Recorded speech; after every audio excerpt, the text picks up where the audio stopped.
I feel like it's a Mexican standoff right now.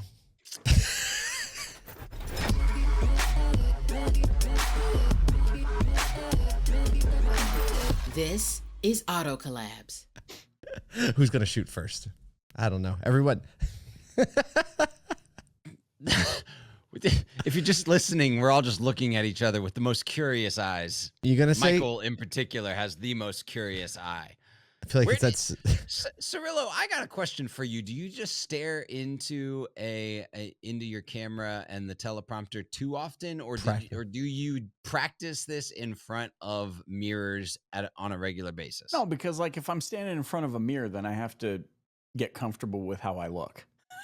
He's flexing biceps. I don't know, dude. I've seen a couple of gym pics from you. I saw some gym pics. Those make me so uncomfortable. I'm glad that you put it that way, because I was like, now we've done it. Michael Cirillo's posting gym pics. Oh, we already talked about that. Never mind. Fine. Speaking of pictures, today's guest. Hey, how about that? Today's guest, Daniel Abel from CarCutter, are experts in taking pictures or helping dealers get good pictures on the website. We have a couple little surprises for him that he doesn't know about, little factoids that came up in the research portion of this podcast. So we're going to drop those on him early on in the conversation, I think. And we hope you enjoy this conversation with Daniel Abel from CarCutter. The infamous Daniel Abel has joined us on the Auto Collabs pod. Daniel, thanks for joining us, man. Thanks so much for having me, Kyle. I learned something that I don't know if you know that I know about you. Oh, that's a weird way to start a conversation. I saw what you did last summer. Our producer said that you have a part-time volunteer job as a beach babe. Yeah. I'm kidding. I got to screen my LinkedIn a little bit or something. I think you're the one that put it up there. Yeah, I know, but maybe I need to elaborate more. So I feel like there's a David Hasselhoff AI generated photo with your face on it coming up. Yeah, please do not do that. Yeah, not exactly, maybe, but we have a lot of waterways and stuff. I'm down in the Low Country, as they call it, Hilton Head area of South Carolina. And we have a lot of waterways and rivers and stuff. And I volunteer for a water rescue organization. It's basically volunteer fire department without the fire and without the trucks. So people get stranded or something like that out on the river. Then I come with about 20 or 30 other people that can. So, yeah, no bathing suit, no shirt off. Well, it's without all those things, but is it with the chicken barbecues at least? No, not even. I mean, you're doing it wrong. Golly. You're doing it wrong. Maybe clam bake. I don't know. Yeah, for sure. Well, I guess that has only something to do with what we're talking about today, because we love just like getting the human story behind the human that is in our industry. And Daniel, what I love about you is that you've taken a journey around a bunch of different places in auto, both on the retail and the vendor side. Right. Give us just like a little bit of a brief story on your background in the auto industry. Reader's Digest is got out of high school, had a friend that was a personal shopper for cars. So instead of spending time in a dealership, people would call him. He would find a specific car. That sounds so fun. And I was the runner guy because I couldn't do much, didn't know anything about the car business. Was running between dealerships and met a person who said, "Hey, you ever thought about selling cars?" And I was like, "No, not at all." Not at all. And got put into one of the classes. I know all the dealers that are watching this have had the salesman class, right? Where you bring in 10 or 12 people, and I was one of the 2 or 3 that survived the class. And that was in 2001. Yeah, graduated. Yes.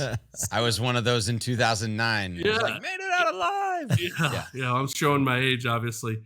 And sold cars for a little while. Took a call one day from a company called CarAd. And what they were was a company that dressed up eBay listings and asked me if I'd ever sold cars on eBay. And I was like, man, I have a hard enough time selling them on the lot. No, I've never thought about selling them on eBay. And eBay was the craze in the early 2000s. So Isn't I that nuts? adapted really quickly. Yeah. And actually left the franchise store I was at, worked for a guy in the middle of nowhere selling 30 cars a month on eBay. Was it and easier? all over the country. All I did was talk on the phone and answer emails. Like we had no foot traffic. And that was Right. kind of the start of my digital career. Since then I've, bounced a little bit back and forth. I took a sabbatical or two out of the car business, but I'm majorly with a dealer group down in this area, and handled everything from used cars to running a store, to digital to BDC. So it's been an awesome journey. And then I eventually got out in 2018 and got on the software side. And that's been a very, very eye-opening experience to be able to bring a lot of knowledge, but some good products out to dealerships. So I think, first of all, I think you've definitely like checked all the boxes. You have the stripes on your arm, right? Like earn the respect I think that is due. Right. What prompted the move to go to vendor side is like the first part of the question. The second part of the question is, what was the biggest surprise when you went vendor side and weren't a dealer anymore, right? But you dealt with a bunch of dealers. Ooh. So a lot of things in my personal life changed, and I came in one day, had nothing to do with the group that I was with or the team that I had, but I came in one day and said, man, I don't want to do this anymore. Sometimes, it was late time. My schedule was way better than it had been. But there was just a point where I was like, I don't want to do this anymore. It's not that I didn't want to do work and not that I didn't want to be in the car business. I just didn't want to be in retail anymore. And so I parted ways and went home. And I remember sitting on the edge of my bed, hand in my head going, what in the heck am I going to do now? Oh no! Like, 'cause, I don't know if y'all get a mortgage notice every month on the first. Every month. They don't want their money. It's crazy. So I did a little consulting for a little bit, and then then I actually landed with AutoLoop, and had someone reach out to me and say they were referred to reach out to me, which is pretty cool experience to have, and to begin building out a sales team for AutoLoop. And one of the biggest things that I immediately learned, I guess, was that, I don't know, man, integrations and like the inner workings were just not always as friendly as a lot of vendors made it feel like, when I was on the retail side. It wasn't, that was probably one of the biggest, most eye-opening things, was how much that people didn't play with each other. And you got to analyze, there's a lot of money behind all that.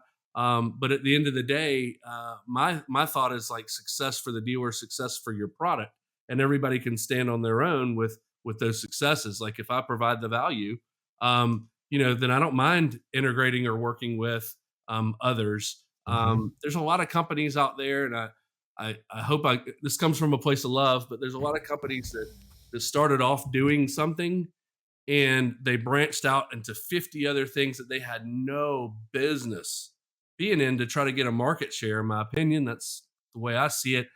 And maybe it was through a purchase of a company, maybe it was through just creating it on their own, but they really, high insight, should have just stayed in their lane. You know what I mean? They went wide instead of like holding the depth of the niche. Yeah, you got like out in 2018. Yeah.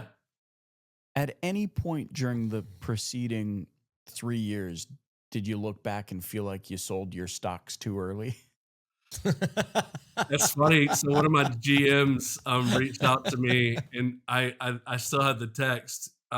He's like, "How you doing?" And I'm like, "I'm doing good, man." And he's like, "Just in case you're wondering, this is how we're doing. You were an idiot." That's what he said. You were. In case you were wondering, were you wondering? No, I wasn't until he brought it up that I started going. Yeah, it's a heck of a lot easier selling cars than it was by that much. Yeah.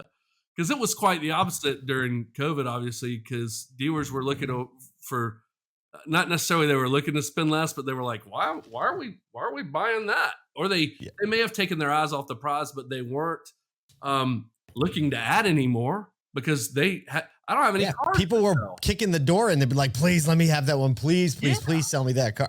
Yeah. So they had no cars to sell. So why would they care about, like marketing better? Didn't have to try. Right. Better follow up. What am I going to do? Follow up and say, hey, we just got a blue one in. Do you want it? Like, follow up sounds like this. Well, if you don't want it, there's 3 other people that do. Right. So, thanks for bringing that up, Michael. I really appreciate that. You have a good one. That was great. Thanks. Nailed it. Well, because I'm sitting here writing notes and I wrote down getting out in 2018. And then I'm like, wait a minute. Yeah. That whole COVID thing did. Yeah. Remember that? Yeah, I do. I mean, we all just take a pause. We all like heavy sigh. Yeah. Yeah. Thanks. Gosh. So then you go from Auto Loop, and then what happens? Yeah. So they were acquired by another company, and so I decided because to of what you did there. I'm sorry. They got acquired because of what you had built there. Oh man, I kind of wish, but no, that wasn't the reason they got acquired. They were acquired by another company, I guess, to give more of a broader scope of products to this other company. And so I moved into Service Lane Solutions, and as an account manager, traveling all over the country installing Service Lane Solutions. And so tablet based, messaging based, all that kind of stuff. And that was a eye-opening experience because all of my experience has been in the dealership on the variable side, on the retail, shoveling around cars and selling warranties and finance and, acquisitions, all that kind of stuff, buying cars. So never did my most, utilized role in the service department was talking with an advisor about why a used car bill was so high. You know what I mean? Like that was the most, let's go look at that thing. Let's go look at that axle. And they're like, say, you see this? I have no idea what I'm looking at, but yeah. Okay. I believe you now, So, anyway, it was very eye opening because the thing that really spoke to me was the customer, right? Like how the customer how the transaction could be made so much easier for the customer rather than all this paperwork on paperwork and this calling into service departments, can't get an advisor on the phone, things like that. So the platform that I was working with was making that a lot easier. And then I came across an opportunity with a company called CarCutter and joined them in late 2002. And that has been 22. Yeah, 22. Sorry, 22. Okay. Yes. I was like, man, you've been. That's the big reveal. Yeah. 22, and it's been a blessing, man. We've grown tremendously throughout the country, and helping dealers to better merchandise their vehicles through images. So lots of inconsistency. We bring consistency to websites and SRPs. So. Let's talk about the result, like, because Kyle talks about this all the time.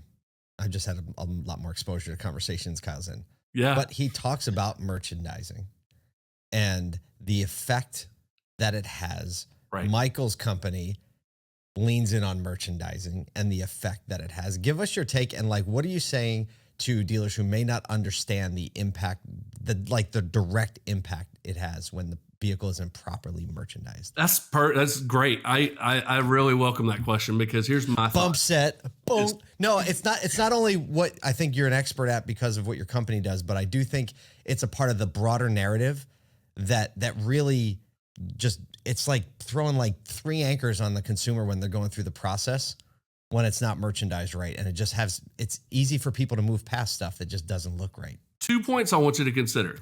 Since 2001, okay, and it was happening well before I got into the car business, there was the quote 3-day rule, right?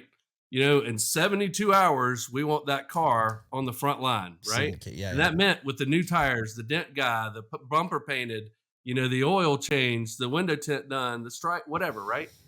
Never happened, but the new front line is your website. And so we tend to forget that if we don't do all the cosmetic things and then not only prepare that listing by pricing it and putting a description and all those great things, but then getting images is checking the box. And that's what a lot of dealers, I think, do today, right? Like we got the big boss, the GM, whatever, that's honest, the owner who's honest about pictures, right? Getting pictures. We do it, right? We check the box, but we don't do it very well. Think about this other point. Go to Amazon. Go shop for something. Anywhere. Amazon's just a good example. Go to Amazon and tell me if you can find one listing that does not have a picture. That's the first thing. And then have you ever seen something that was $1 or $2 more or less that you bought because of the picture quality? You were able to maybe see a little video or something that, oh man, yeah, that actually happens on Amazon all the time when you're shopping for something, right? You're like something, you're like, it's the same product and you kind of know that already, right? Especially because of like a lot of the stuff is made from like the same overseas vendor, like whatever it is. But if there's a better picture, like even though I know it's exactly the same thing, I'm paying a few bucks more just because I'm like, I feel like they got it together a little bit more. But the difference between, Amazon and a dealer's website is I am selling AirPods because I got 1 million of them on Amazon. I'm responsible for that one little listing on Amazon.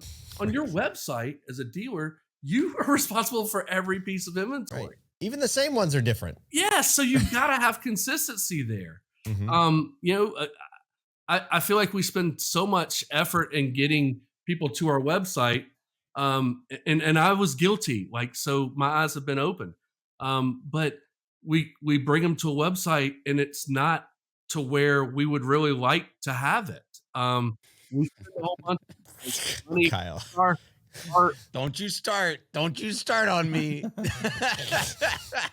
Man, we'll Kyle's sweep wife the is parking about lot. to get jealous. Right. He's about to We'll sweep the parking lots and put the front line of cars so great, but yet our website is nowhere near that. And we get, it's like we should have our porters making our websites. Yes. Right? Like they know how to at least line something up. Preach, you know what I mean? Preach. You know what would be a fun piece of content to make?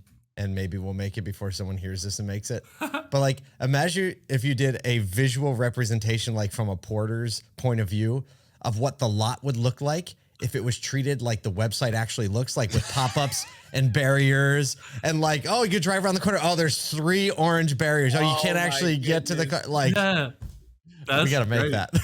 Someone jumping out going, do you want to chat with me? Do you want to chat with me? Do you straight up tackling you off the lot? Like, somebody just popping up. Hi. A lawyer showing up with a compliance notification. Right. We should go through all of the effort to park cars on the front line, but then put big blankets over them like a coming soon photo.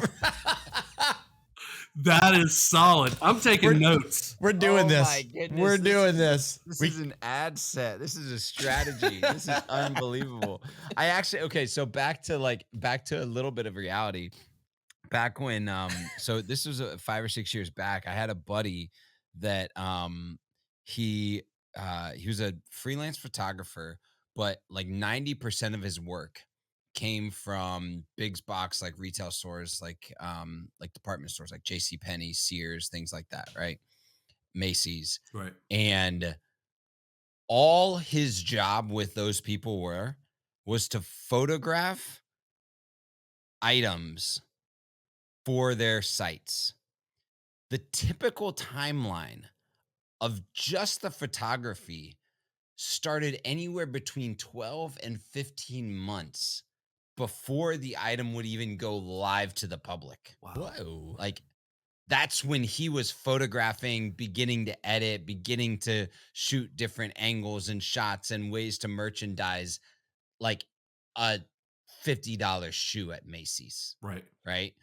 And it's tough because in our industry, like, you're constantly dealing with 7 new cars today to adjust merchandising, 7 new cars tomorrow. Like, there's no skew in the automotive industry, right? You don't get to like sell 50 of the same exact thing, to your point, Paul. So it becomes a challenge when you think about the description, the photo, the merchandising, the everything around, features, data sets, all of that that's required to get just one vehicle live listing to 20 different websites. So, figuring out more things that can speed that up, make it more professional, put it on a pedestal, get it in front of more eyes, make it more attractive is something that I think our industry is definitely waking up to.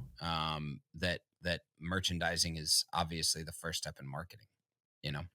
There's the say, right?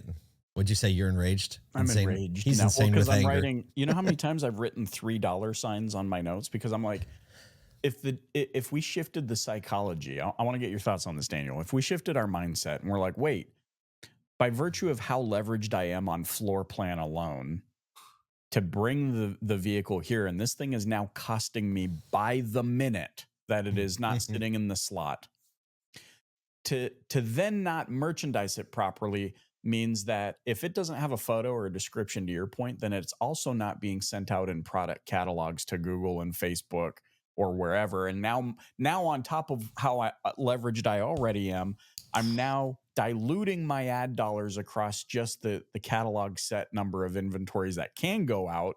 And this poor guy over here is not able to get advertised. Now I've just added to my cost.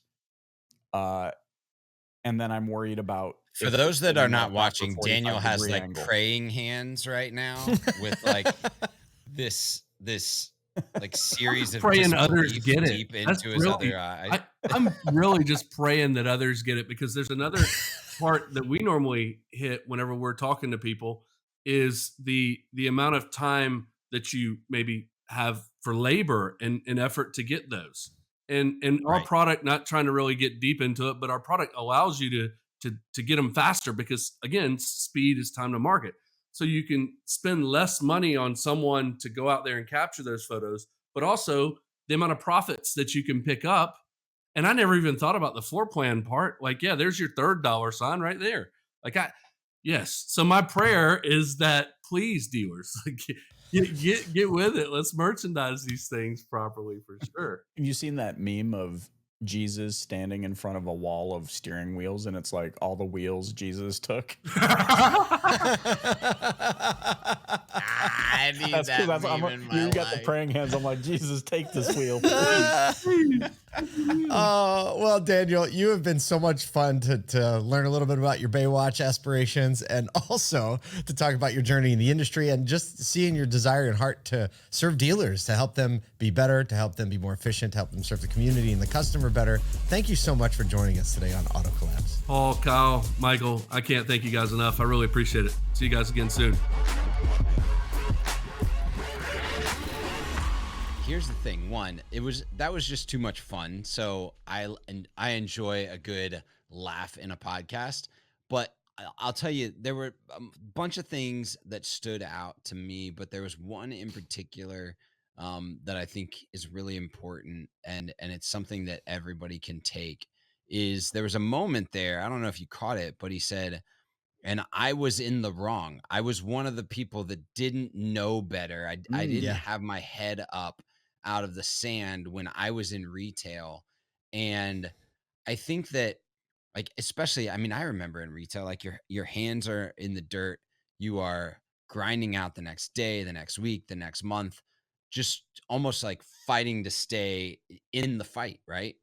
And the benefit of people that have either gone before or are trying that new things is there are people out there, and others can be that person that go, hey, we might have had it wrong yesterday, actually.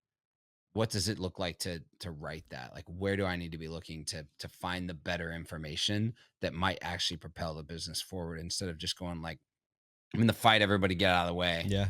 I know better. You know what I like? Simple little factoids stood out. I'm gonna to get a me. trigger pad on my Roadcaster and it goes factoid. But you have to get the C and the T, like factoid. Gosh. Two things he said along these lines, small little nuggets that I took out. That it's 2024 at time of recording, and there is still so much old school mentality baked into something as simple as merchandising. For example, when he says, and this might be the most compelling argument regarding Amazon and a car dealer website. Because we've all heard the Amazon. Oh, well, look at Amazon. Would they ever do this? And why does your car dealer site do this? And Because they don't have $100 billion in reserve. Yes, but also somehow Amazon's made us comfortable buying products from a store that's called Feng Shui Sao Si Sai Do Da, and they're like 3,000 letters long. Amazon. Are there any listings without photos? Yeah. So simple. Would you pay more if a listing has better photos? But also the old school mentality in 2024 is this. Yeah, but you know what? You just never know. Just get it up, get the listing up there, even if it's a coming soon photo, because you just never know. Actually, we do know because data. Yeah. Go do a view segregation study on your website. Look at how many VDP views you get on non-merchandised listings versus those with merchandise listings. If there's any consistent disparity, you do know. I think it's Pennsylvania, their slogan for the state lottery is "You never know." That's it. That's their brand statement. You never know. Which is pretty brilliant, but that's not how you should manage your inventory. Absolutely. Michael, you had a front row seat because your dad, the company your dad started, was it still called Flex then? No, it was called Auto RV World. Auto, like OTTO, or is that the Canadian version of Auto? No, not like Otto, the opioid poppy grower. But my name's Otto. But you had a front row seat to the transition from print to digital. Yeah. And there was like this mindset shift that happened then, and now this is like an evolution of that mindset. But it's 30 years later. See, and we're still talking about getting a good photo. Oh, dude. And see, now that's interesting bringing that into it, because no dealer, if they only had 9 to 12 slots to they're advertise not putting a car picture in that thing. Never. We would never do it. All of a sudden on the web. Do you think it's the simplicity of the way that has caused this? I don't know. Anyways, love talking about simple solutions. I also have a cool piece of content, which should just be somebody walking onto a car lot with a big red drape and draping. If car dealer websites were real life, and just draping the curtain over the car and putting a coming soon with a price on it. Well, listen, we hope you enjoyed this episode of Auto Collabs. We had a ton of fun with Daniel over at CarCutter. On behalf of Paul, Jay Daly, Kyle Mountsier, myself, Michael Cirillo, thanks for joining us on Auto Collabs.